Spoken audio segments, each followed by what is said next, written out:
Hello, good morning, everyone.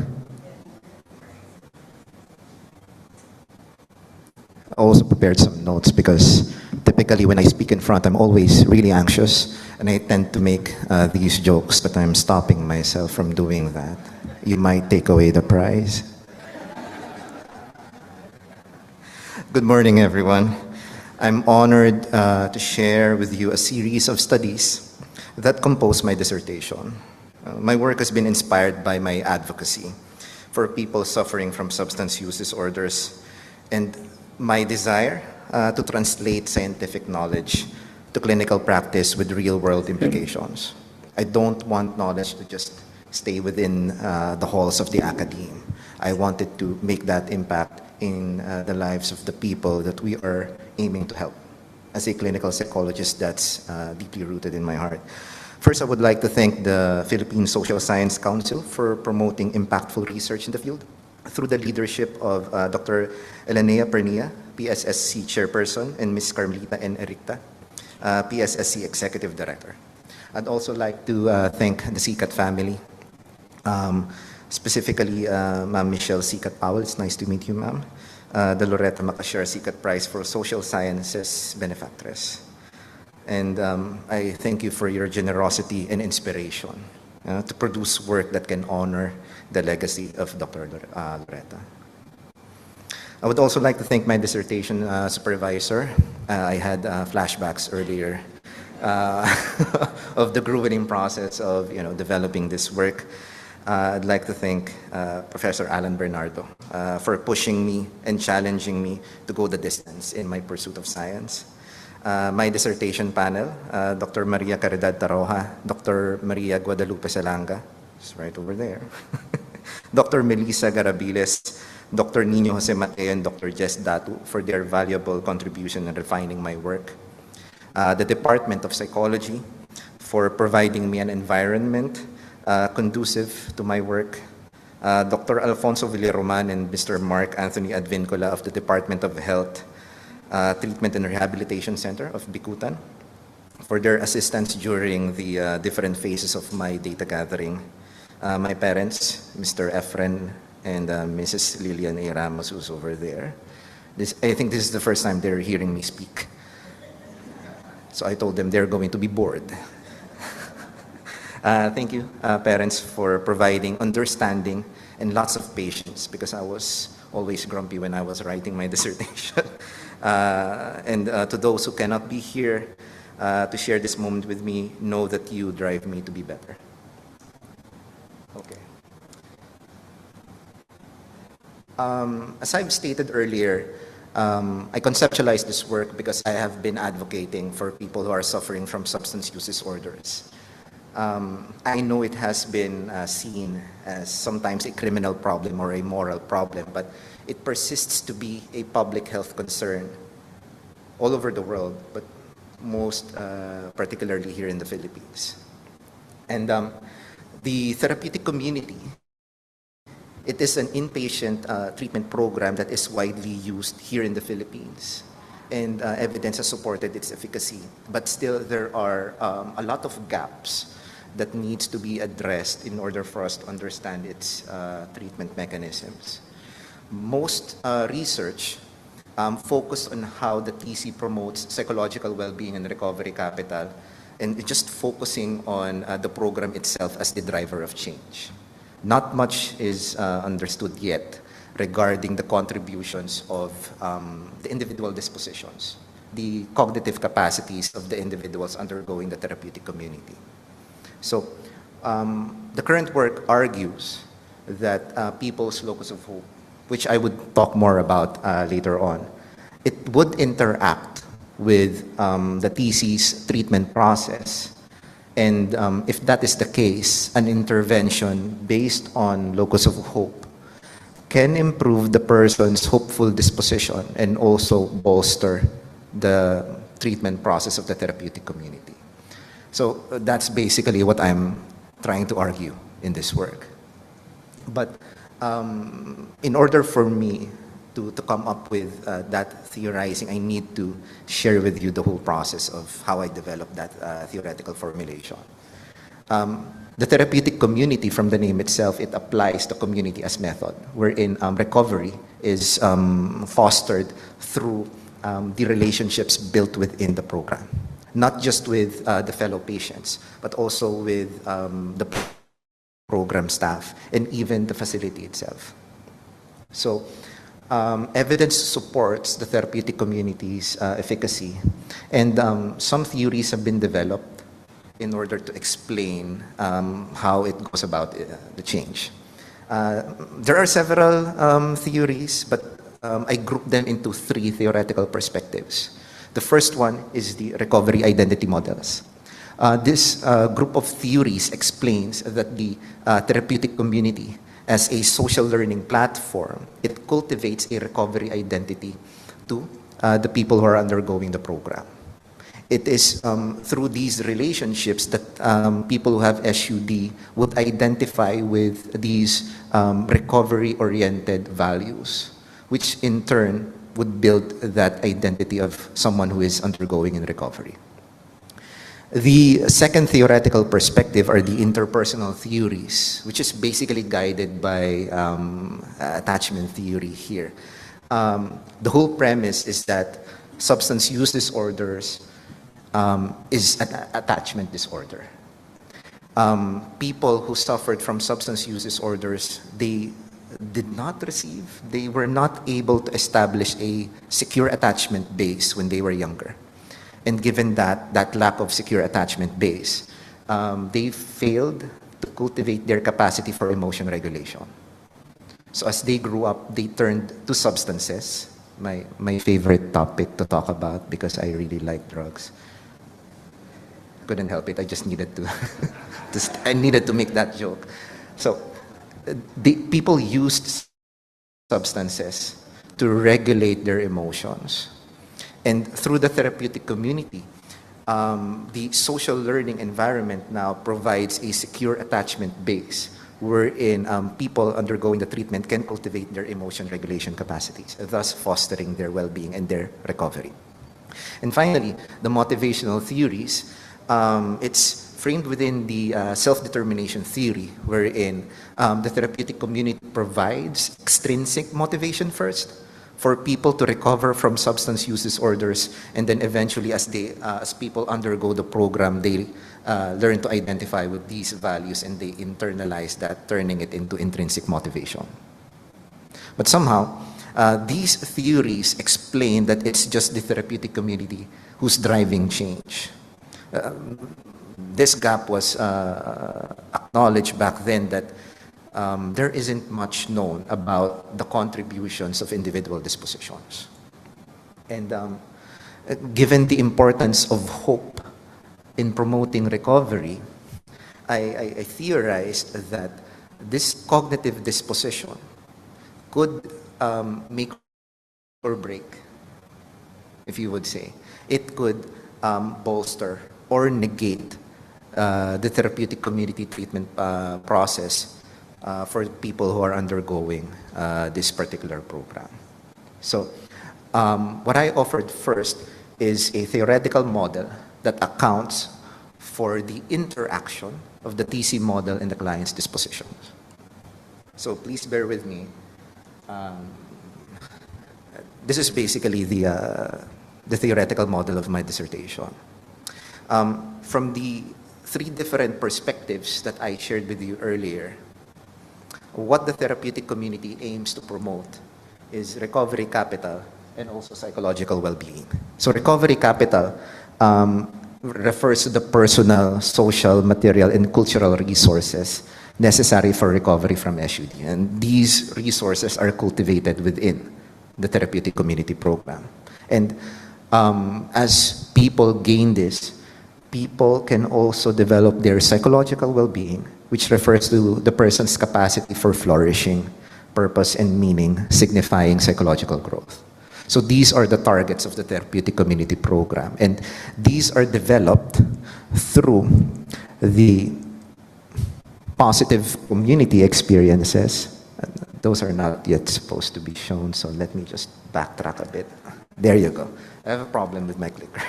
So the community process experience refers to the person's experience of the TC program as it promotes recovery from SUD. Given that this is a community of individuals working together to uplift their recovery, the natural consequence of the community process experience is the development of their group working alliance amongst themselves. So this is the group therapy collaboration of the individuals participating in the program in terms of their goals, their pathways, and the bond amongst them. And I propose that it is this alliance that would facilitate the effects of the therapeutic community in promoting recovery capital and psychological well-being. And considering the importance of hope in recovery, I proposed that the Locus-of-Hope model, particularly the constructs of the 4 dimensions of Locus-of-Hope, depending on these levels of these cognitive dispositions, there will be variations in how this treatment mechanism would take effect. So what is hope? I remember my grandfather, he used to smoke hope. Right? But hope here, hope is not an emotion. It is a cognitive capacity. It is our capacity to identify our goals, important life goals that really matter to us. And not just that, it is also our ability to identify strategies or pathways that would help us attain these goals. And it also entails a motivational dimension, the agency dimension of goal pursuit thinking, wherein if we have these positive beliefs about our capacity to attain those goals despite those challenges, we would be able to attain these particular goals. But I don't know how much that is applicable in our context, because it's basically framed as an individual disposition. But in our collectivist society, we can also refer to external co-agents of goal pursuit. The Locus-of-Hope model, developed by Prof. Alan Bernardo, goes beyond that internal mechanism and refers now to our positive beliefs as well, to other external co-agencies, which include our peers, our families, and even God. Or I would refer here as the higher power, because that's the more commonly used term for people who have substance use disorders.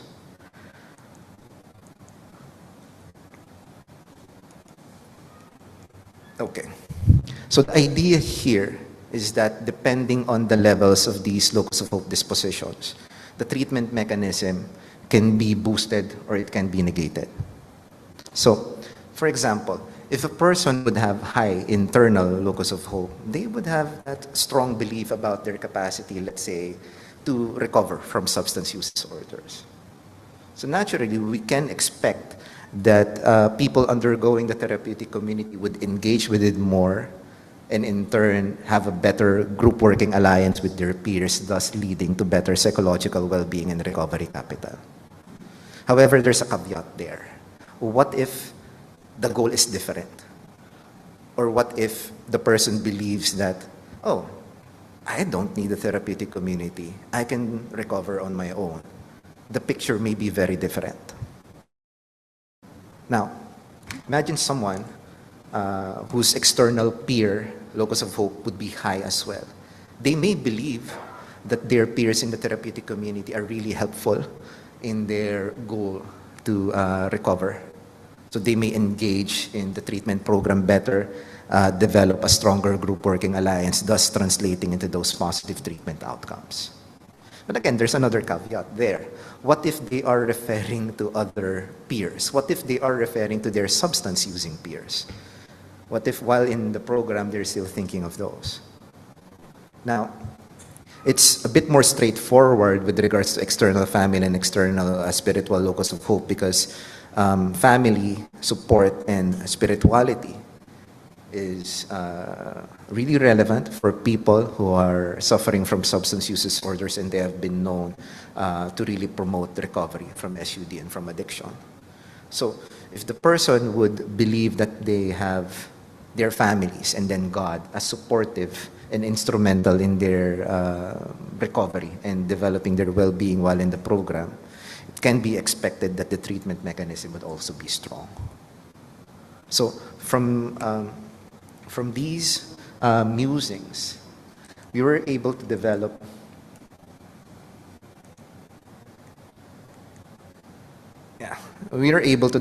and publish this paper wherein we laid out the theoretical rationale for my dissertation, wherein here I proposed that people's particular locus of hope dimensions would interact with the TC treatment process. And in this model, I proposed that the TC becomes a co-actor, another external co-agent of the person's goal attainment while undergoing the treatment program. So the therapeutic community now can supplement healthy and adaptive recovery-oriented goals. It can also offer templates and strategies to attain these goals and offer a secure base that encourages and supports goal pursuit despite the challenges in recovery. So from this theoretical premise, I developed the building blocks of a positive psychological intervention that would build upon locus of hope. And the idea is that if locus of hope can be boosted, these dispositions, it would then also bolster the treatment mechanism of the therapeutic community, thus fostering better psychological well-being and recovery capital of people who have substance use disorders. So simultaneously, three interrelated, complementary, yet independent studies were developed. And it was a grueling process. Dr. Salanga was there. She had vicious comments as well. No, it wasn't vicious. He was very kind.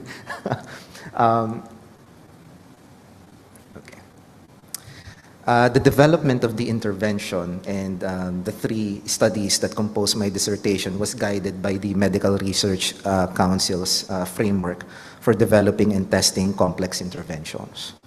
So, from the pre-dissertation study, the theoretical paper, which proposed the locus of hope formulation of the therapeutic communities, it now guided the first study of my dissertation, which is a cross-sectional study, which tested the moderated mediation model that I showed to you earlier. That tested the proposed theory of change of the intervention. Simultaneously, I also developed a program based on contemporary hope interventions and grounded it on the relational dynamics of locus of hope, complementary to the therapeutic community wherein it will be embedded. And upon the development of that intervention, study number 2 focused on examining the feasibility of that intervention, also its appropriateness and acceptability. And finally, to test the efficacy and the mechanisms, how exactly the intervention can promote change, I did a randomized controlled trial testing the brief locus of hope intervention. So you can imagine the amount of work and sleepless nights that I spent in working through this. And I'm deeply honored and I'm really grateful for the people who supported me and pushed me to conceptualize the current dissertation. So I'd like to talk about now the first study of my dissertation, wherein I tested the theory of change. This study of my dissertation was already published in the Journal of Ethnicity in Substance Abuse just last year. So I used an explanatory cross-sectional survey research design to test if these specific locus of hope subdimensions provided boundary conditions, if it moderated the treatment mechanism wherein the community process experience would predict psychological well-being and recovery capital as mediated by group working alliance. So 451 patients with substance use disorders in different therapeutic communities participated, but only 405 were included in the final analysis due to missing data. So I used standardized and reliable and structurally valid scales to measure each of the variables, and separate moderated mediation analysis using process macro was used to analyze the data. So for the first hypothesis here, I tested if the community process experience, if it directly predicts psychological well-being and recovery capital, and the first hypothesis was supported. Indeed, the community process experience, as people go through the therapeutic community, that is related to higher levels of recovery capital and psychological well-being. Now, in testing the mediation pathways, the hypotheses were also supported, and it showed that group working alliance indeed mediated that path from the experience of the therapeutic community, leading to better psychological well-being and recovery capital. Now, the very core of the results would be how the different locus of hope dispositions provided boundary conditions to that treatment effect. It's interesting to see because the results were actually surprising. At first, I was shocked and I was afraid because there is that common trope that we should aim for these significant findings right away, but there are nuances that we need to appreciate regarding how these dimensions work. So for this hypothesis, surprisingly, high internal locus of hope actually negated the treatment process. It appears that the indirect effects of the therapeutic community leading to psychological well-being and recovery capital, they were actually lessened the higher the internal hope, which seems to be counterintuitive. The hypothesis states that if you have higher internal hope, you should have better indirect effects. So later on, I would talk about these implications, but know that for this one, it's different. The higher your internal hope, the therapeutic community may not be working that well for you. Now, second, for external peer, we saw a similar pattern. Now, the higher the external peer locus of hope, the less potent the TCE treatment mechanism is as well. The whole premise, again, of the therapeutic community is that you recover through your peers. So it's also surprising and shocking for me that external peer, the higher your external peer locus of hope, the less potent the therapeutic community is for these people. Later on, I have further theoretical musings about this, some speculations about that could explain these findings. These are actually the exciting ones, because the third hypothesis and the fourth hypothesis, it just worked as fine. It worked as expected. The higher the external family and external spiritual locus of hope, the more potent the treatment mechanisms are. So from the findings of study number 1, it provided the first empirical support for the theory of change that guides basically the brief intervention. So I'd like to briefly talk about the next part of the dissertation wherein the intervention was developed. I initially called it the hope encounter. It didn't sound too well to the people who are from the field because of the negative connotation of the encounter intervention within therapeutic communities. Later on, through inspiration, it changed. It became the Locus of Hope Enhancement Program, or LEAP. And then I would usually jump when I introduce sleep, just to accentuate the name. But I'm not going to do that anymore. I think you've had enough of the jokes. So, sorry. The Locus-of-Hope Enhancement Program was developed based on contemporary hope interventions, and it was adapted to activate the relational dimensions of Locus-of-Hope. And it was designed to become culturally suitable for Filipino people who have substance use disorders. It followed the framework for developing and testing complex interventions by the Medical Research Council. And it is a manualized, group-based positive psychological intervention that help people with SUD develop healthy and adaptive recovery goals. It also helps them cultivate strategies to attain these goals, and also helps them develop positive beliefs about their peers within the community, within the therapeutic community, in order for them to foster better well-being and recovery capital. Now, I'd like to talk more about the components of the intervention. It is a brief psychological intervention. It's just composed of 2 sessions, and they are administered 1 week apart. And each session would have these particular components. No?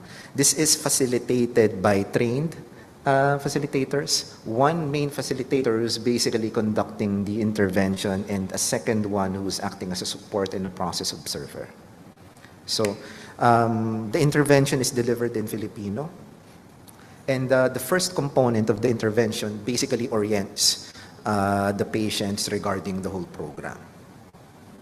And the second part of it is the psychoeducation, wherein the facilitators would be discussing and teaching SUD clients about the importance of Locus-of-Hope, particularly external resources like their peers in treatment, their families, and also God, as important resources of their recovery and well-being while they're undergoing the therapeutic community. In the psychoeducation part, the participants were also provided some tips on how to boost their internal hope. But the very core of the intervention would be the group goal mapping exercise and the agency and pathways building part. Here, the participants would be grouped into 5.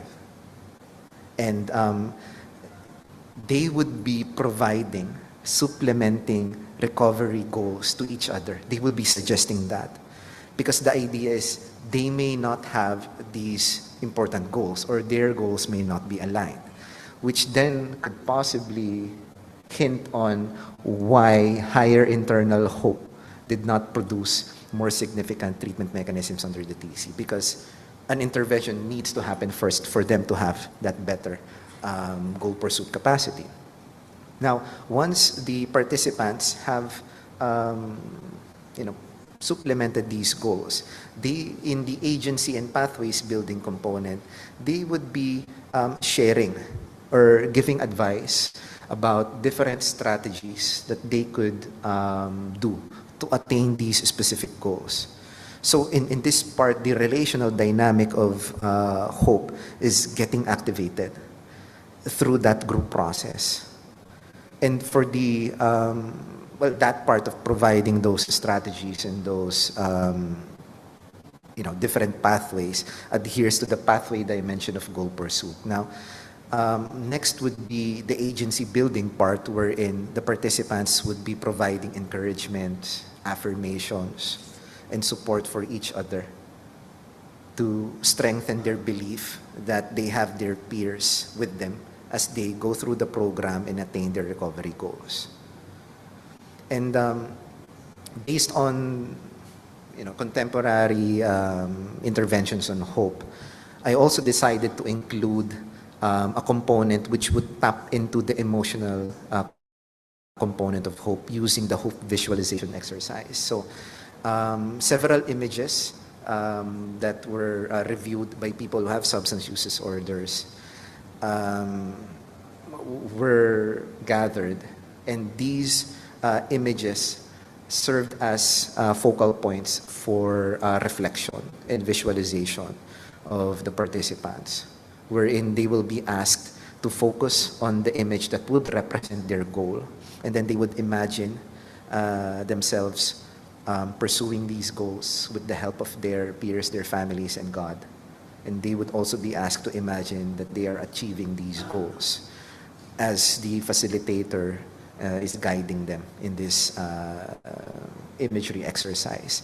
And the last component of the first session would be group processing, wherein the learnings from the intervention would be processed. And in order to reinforce the learnings, a HOPE homework was done, wherein the participants were asked to count and monitor the instances of receiving help and support from their peers, and the amount of support and help they also provided to their peers. Now, in the second session, instead of the psychoeducation part, the group would now be discussing the results of their homework. And then they would identify new goals again in the group goal mapping exercise, and the same process of building pathways and agency will also be done.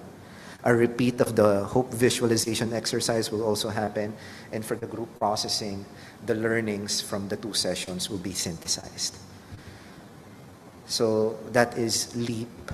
It is a two-session positive intervention, and given that it's one of the first HOPE interventions that is based on the Locus-of-Hope model, it's only proper that its feasibility, acceptability, and appropriateness be evaluated as well.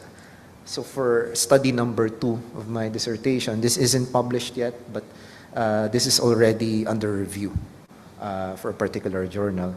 I used a feasibility study design to assess the brief intervention's acceptability, appropriateness, and feasibility. In addition to that, the limitations of the intervention and some recommendations for improvement were also identified through this study. So 5 TC professionals and 4 TC residents serving as peer counselors evaluated copies of the intervention, and I also discussed the intervention with them. And upon their evaluation, quantitative data was gathered regarding their evaluations on the acceptability, appropriateness, and feasibility of LEAP. And semi-structured interviews were done using a focus group discussion to gain their qualitative comments about the feasibility of the intervention. So there were actually no significant differences between the responses of the TC professionals and the TC residents, the TC clientele. And as you would notice, the means of the ratings for the acceptability, appropriateness, and feasibility were actually high, indicating that there's some quantitative support for these feasibility outcome measures regarding the brief intervention. But beyond that, we also conducted the focus group discussions and deductive content analysis using predetermined themes based on the feasibility outcomes was used to analyze the responses of the participants. I didn't go down the path of constructivism here. I still applied a post-positivist approach, and to ensure that the responses would properly be analyzed, predetermined themes were developed, and that was used in the analysis. So, and several approaches were done to ensure that the study is still rigorous. Data triangulation was done considering both quantitative and qualitative data. 3 independent coders analyzed the responses of the participants. The predetermined themes were developed into a categorization matrix, which then was used for analyzing the data and also to manage coder bias. The coder assumptions were bracketed. Inter-rater reliability was established using a percentage agreement with an acceptable rate of 83.43%, and inter-rater reliability index was computed using process macro alpha with an acceptable rating of 0.79. Round off ko na lang po para mas magandang pakinggan, 0.80. Member checking was done. The themes were sent back to the participants, and 4 participants responded and they agreed with the results of the findings, and an external audit was done to establish and determine the acceptability, transparency, and clarity of the methods. I'd like to thank Dr. Ron Resurrection. He was the external auditor.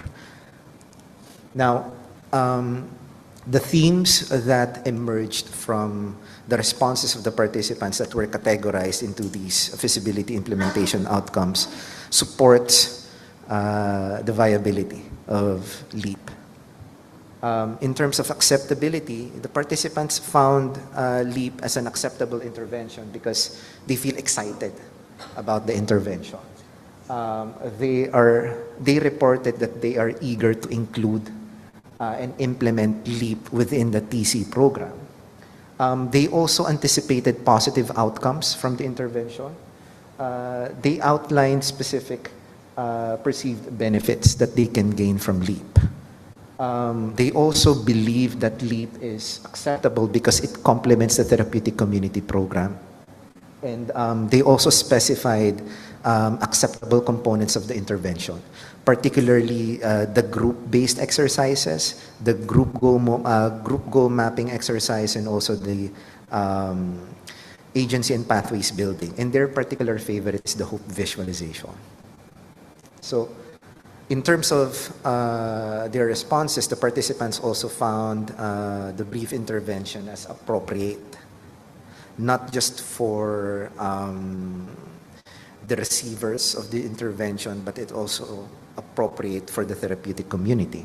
So they believe that it's appropriate because LEAP offers a different pathway to recovery by tapping into the cognitive resource, which is rarely done in a therapeutic community. Now, they also find it appropriate because it builds that hope within therapeutic community, because people would always talk about how important hope is, but it didn't really tap into that cognitive capacity of people. So they believe that through this, hope can be instilled earlier in the program. They also highlighted the psychoeducation component of the intervention as something that would help the TC residents understand and appreciate the cognitive nature of hope. And finally, they also believe that LEAP is appropriate because it boosts the TC treatment mechanism, consistent with the earlier findings from study number 1. Now, they also think that LEAP is feasible. It can be implemented. It can be administered for people who have substance use disorders. They think that it can be successfully implemented because of the standardized and manualized nature of the intervention. It's also easy for the staff to implement this because they are given training for this, and the facilitation is straightforward. They have guidelines for that. And they also think that it's a good consideration to have strict credentials and training guidelines, which should be followed to ensure that the treatment fidelity of the intervention is maintained. Now, there are also some limitations that the participants recognized regarding the intervention. So they think that the design can still be improved given that it's just composed of 2 sessions. They believe that the brief nature is a limitation, and they think that by extending the intervention into several sessions, someone even proposed that for each component should have a corresponding session in itself. And they believe that by doing that, it could promote hope better. They see the facilitator qualifications as a possible limitation. I originally designed it to ensure that LEAP would be administered properly. So the qualifications include someone who's a graduate of psychology or social work and has 6 months to 1 year experience of conducting group interventions. But some of the participants, well, some of the staff in the therapeutic community may not possess those qualifications, particularly the graduates of the program, recovering individuals who serve as paraprofessionals who are doing recovery supportive work. So they think that is a limitation. It's also a limitation to involve those specific recovering staff because of how they perceive themselves. They perceive that they may lack those skills. But with these limitations, they also provided some suggestions for improvement. So we took that into account, but they were not yet tested in the randomized control trial. So this is something that will be worked on moving forward. So they believe that the long-term recovery goals should be included in LEAP because in the intervention, the goals that were supplemented were limited to just within the therapeutic community program's duration. So they're proposing that these recovery goals should extend beyond the program. They also have specific recommendations regarding the facilitators that they wanted that it's the mental health professionals who should spearhead the administration of this intervention. Now, as mentioned earlier, they also proposed increasing the number of sessions, reducing the number of participants, and some user experience improvements. It was really fun to hear that they said that, oh, snacks and coffee should be provided during the intervention, so that would be fun. And they should also include music during the hope visualization exercise. I beated myself up for like 2 nights because I didn't think of that in the initial conception of the intervention. But both the quantitative and the qualitative findings from study number 2 supports the feasibility of the intervention. Now, as you can see here, there is this gradual building of evidence supporting the brief intervention. So finally, for study number 3, I tested the efficacy and also the mechanisms of change of the brief intervention using a randomized controlled trial with pre-treatment, post-treatment, and 1-month follow-up design. So here, we tested 2 hypotheses. Participants who are assigned in LEAP will report higher internal hope, external peer, external family, and external spiritual locus of hope, and also the other components of the TC treatment mechanism, which includes community process experience, group working alliance, psychological well-being, and recovery capital. And they will have higher scores in those variables, those treatment outcomes compared to the control group across time. And we also hypothesized that LEAP will indirectly predict psychological well-being and recovery capital through community process experience and group working alliance as mediators at post-treatment and 1-month follow-up. This study number 3 is also published already just last year as well. So you can access it. It's in the International Journal of Applied Positive Psychology. This is the overview of the methodology for the randomized controlled trial. I'll go over this specifically by sharing with you the flow of the whole study. 138 patients with substance use disorders from a therapeutic community were recruited and assessed to join the randomized controlled trial. No one was excluded. Everyone met the criteria. They should be adults.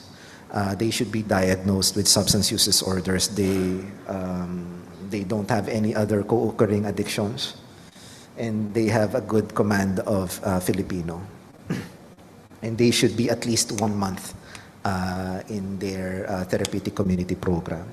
So these 138 individuals underwent the pre-treatment assessment, and based on the results of the pre-treatment assessment, they were randomized randomly allocated to the treatment group and the control group using stratified block randomization. The scores and the demographics were used to create blocks so that these inherent differences from the profiles of these participants can be equally distributed between the experimental and the control group. So 73 participants were randomly allocated to receive LEAP, and 65 participants were randomly allocated to receive the control group, which is a stress management control arm, which was developed to mirror the Locus-of-Hope intervention minus the active components. So upon receiving the intervention, 1 week after the intervention, the post-treatment assessment was conducted. Unfortunately, only 54 under the experimental group completed T2 assessment, and 55 completed the assessment for the control group. And then after 1 month, 42 participants were able to complete the follow-up assessment for the experimental condition, and then 41 participants under the control condition completed it. And following the recommendations for analysis of randomized control trials and the intention to treat principle, missing data was processed using multiple imputation. And what's included in the final analysis were 54 responses for the experimental group under the Locus-of-Hope intervention, and 55 from the control group. So I used a 2x3 mixed factorial analysis of variance to test the effects of the intervention. So this is where it gets interesting, because LEAP significantly boosted internal hope and external peer locus of hope. Earlier in study number 1, I shared that if you have higher internal hope and external peer, the treatment mechanism would be less potent. So when we introduced LEAP, we tapped into the problematic internal hope and external peer. I speculated that it's possible people who reported high internal hope didn't have recovery goals that are aligned with the therapeutic community program. Or they may believe that they can recover on their own, which has been established in previous research before. Sorry. It has been established before that sometimes people who have substance use disorders would have higher hope amongst themselves, so they won't be engaging with the treatment as much.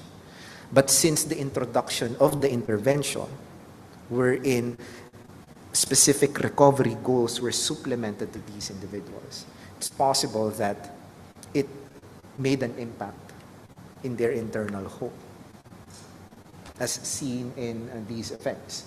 As you can see, at post-treatment, there is a boost in internal hope, and it seems to be maintained at 1 month follow-up. Now, a similar pattern is seen for external peer. Again, here's the nuance regarding this. It's possible that people would be referring to their substance-using peers outside of the community, or they didn't trust their peers in the therapeutic community program just yet. Hence, the higher that is in study number 1, the less potent the therapeutic community is. The therapeutic community process is. But when we supplemented the intervention and guided them into believing that their peers in the program are actually helpful in their goals, there is that boost in external peer locus of hope immediately after the intervention. Though, as you can see, the line seems to be going down. So there seems to be a waning that's happening there. Now, for the secondary treatment outcomes, LEAP significantly boosted community process experience and also group working alliance. But there weren't any significant interaction effects on psychological well-being and recovery capital. So what does that mean? It's possible that LEAP does not directly boost psychological well-being and recovery capital. It may be through these two components that were directly affected by the intervention, which would then serve as the mediators when we tested the mechanisms of change of LEAP. Using partial least square structural equation modeling, we tested the indirect effects, and we found that LEAP does indirectly boost recovery capital and psychological well-being, but through the pathways of community process experience and group working alliance consistent with the theoretical model. However, at 1 month follow-up, the effects of LEAP was only maintained for recovery capital. It wasn't, the indirect effect wasn't significant anymore for psychological well-being after a month. So, it's possible that LEAP, the intervention, is complementary to the recovery supportive approach of the therapeutic community. Hence, it's able to maintain the effects of LEAP even at 1 month follow-up. But it's a different case for psychological well-being because studies have proposed that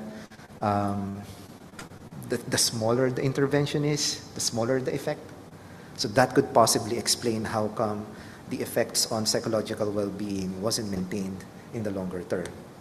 And if you will actually ask the residents in the therapeutic community, they wouldn't really actually say that the longer they are in the program, the happier they are.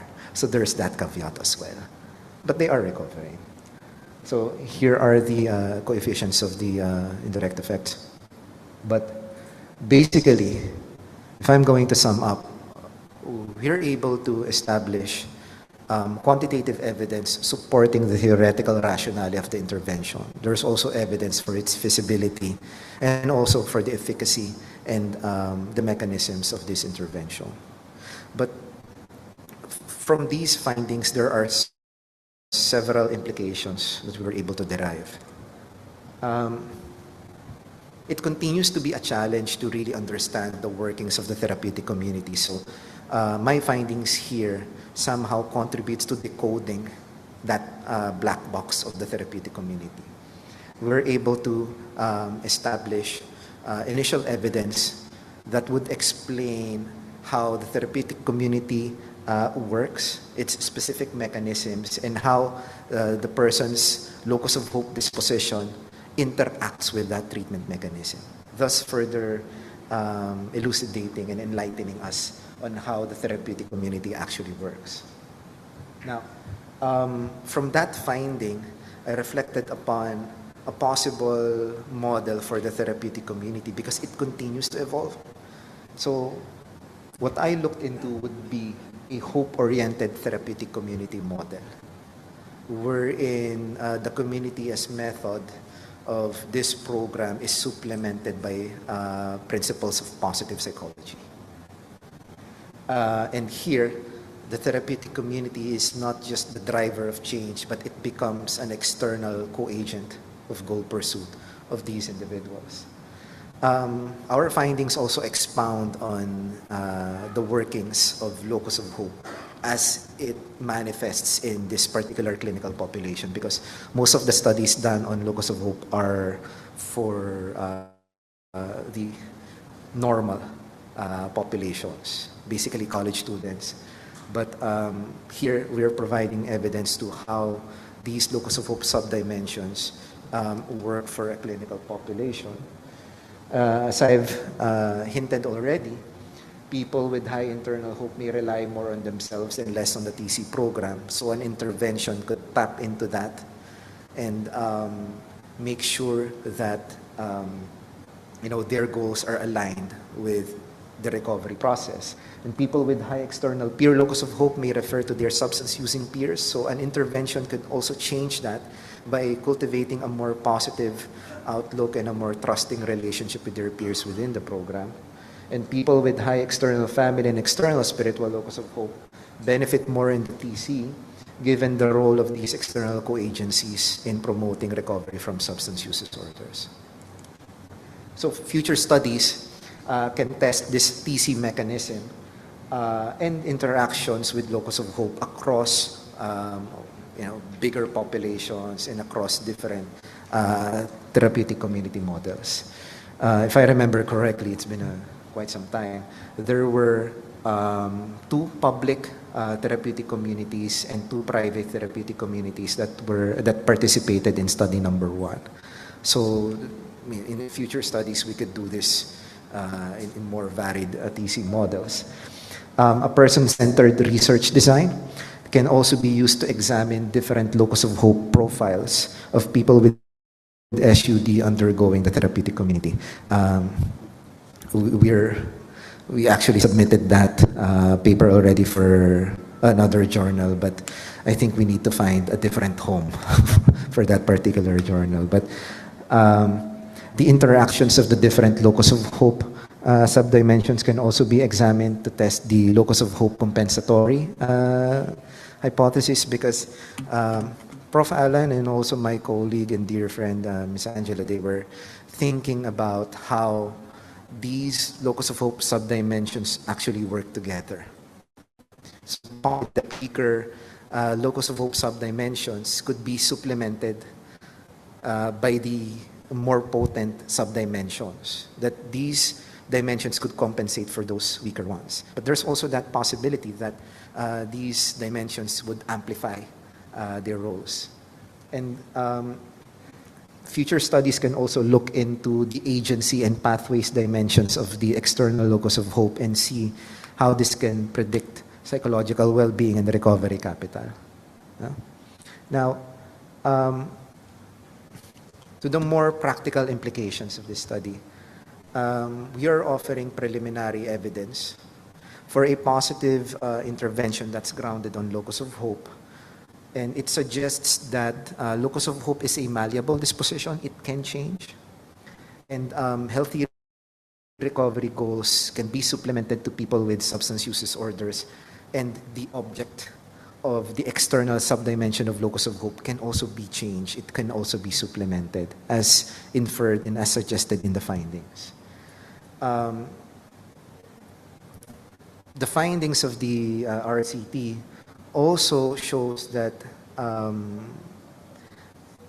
it doesn't really affect the relationship of the components, but it targets the components themselves of the therapeutic community mechanism.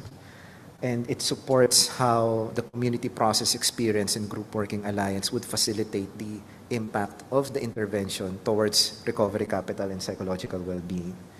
Now, as seen here, there is evidence supporting that the effects on recovery capital is maintained in the long run, possibly because it's an artifact or it's complemented by the effects of the TC itself.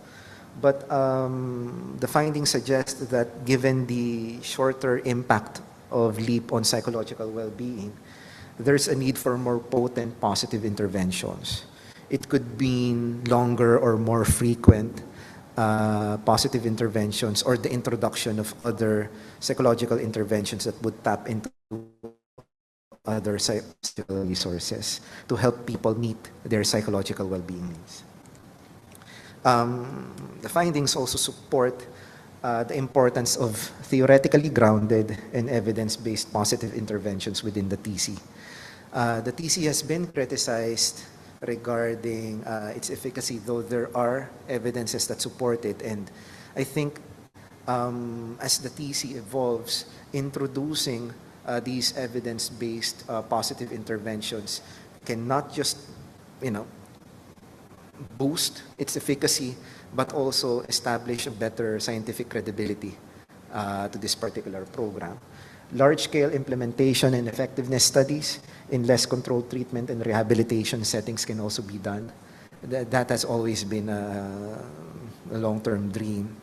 And the findings also indicate the possibility of integrating these positive psychology principles and programs within current treatment approaches for SUD. Now, this is also a positive step towards standardized implementation and also research-informed addiction treatment policies in the Philippines.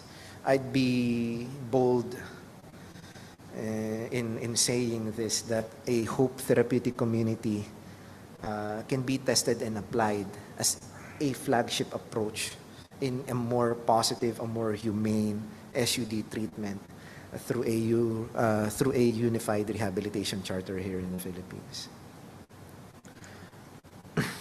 So I have been talking a lot, and I was telling people earlier, I hope I don't bore you. But the current work provides initial evidence for for the brief interventions theoretical framework, its feasibility, its efficacy, and mechanisms. The findings show that hope remains to be a critical component of recovery from substance use disorders, but fostering this, in our country, in our communities, it remains a challenge, not just for clinical psychologists, but also for other social scientists. I just hope that the current work, carved new pathways for more hopeful futures for people who have substance use disorders. And I invite my fellow early career researchers to join this call of not just accumulating knowledge, not just publishing these studies and gaining higher rankings from these different standards. I don't want this to remain within the halls of the academe. I encourage